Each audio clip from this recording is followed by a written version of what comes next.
Muscle stress fibre और एक fast muscle stress fibre.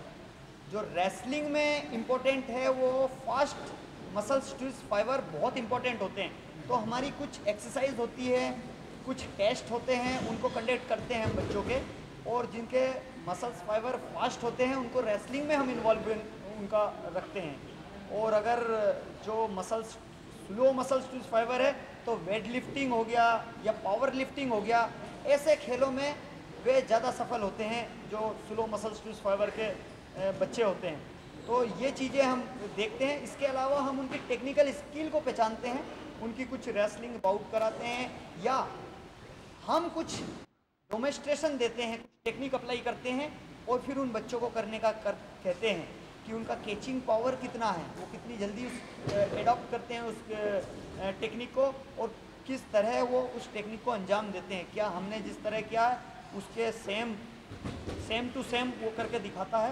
तो इस तरह की कुछ टेस्ट होते हैं, वो हम उनके कंडक्ट करके और इन बच्चों का सिलेक्शन करते हैं।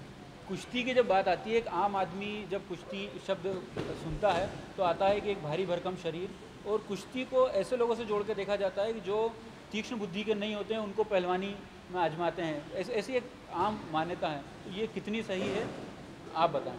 जी हाँ, ये बहुत ही दुख की बात है कि आज हमारे देश में स्पोर्ट्स को लोग अभी भी इतना ज़्यादा महत्व नहीं देते हैं, क्योंकि हमारे देश में हमेशा से कहावत रही है, पढ़ोगे लिखोगे तो बनोगे नवाब, खेलोगे कूदोगे तो हो जाओगे खराब। लेकिन आज ये कहावत बिल्कुल उल्टी हो गई है। उल्टी तो नहीं कहूँगा मैं यहाँ पे, लेकिन तब भी बदल गई है कि आप खेलोगे कूदोगे तो भी नवाब बन सकते हो, सुशील कुमार की तरह, अभिनव बिंद्रा की तरह। मैं पूछना चाह रहा था कि कुश्ती में खासकर जो मैट की कुश्ती है, तो भारी भरकम शरीर कितना ज़रूरी है और कितनी दिमाग की चपलता इसमें ज़रूरी होती है या नहीं होती है? बिल्कुल, ये आधुनिक कुश्ती है, और आधुनिक कुश्ती में बहुत ज़्यादा ये कुश्ती साइंटिफिक तौर पे जुड़ गई है और एक सूत्रों से बन गई है, जहाँ पर मैच चेयरमैन, रेफरी और जज तीनों का ऑब्जर्वेशन होता है कुश्ती में, और एक रेड जोन सर्कल के अंदर आपको परफॉर्म करना है। आप रेड जोन के बाहर भी नहीं निकल सकते हैं।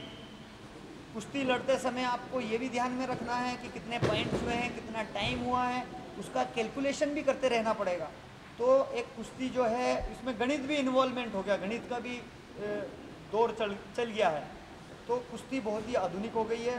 ज़्यादातर फैमिली में देखा गया है कि जो बच्चे पढ़ाई में अच्छे नहीं हैं उनको कुश्ती की तरफ ज़बरदस्ती माँ बाप थोप देते हैं कि भाई कुश्ती करो, तो वो इतना आगे नहीं बढ़ पाते हैं कुश्ती में। जो चंट है, चालाक है, क्योंकि चपलता, दोष देना, धोखा देना, दोष देना, डिसबैलेंस करना, ये कुश्ती में बहुत इंपॉर्टेंट है। दो पहलवान अगर आपस में खेल रहे हैं, आपने देखा होगा कि दो अगर सांड है वो आपस में टक्कर मारेंगे तो 5 मिनट के बाद में वो भी अब मुंह फेर के खड़े हो जाएंगे, अपने अपने रास्ते चल देंगे। लेकिन पहलवानों को नहीं चाहते हुए भी विसिल के ऊपर रेफरी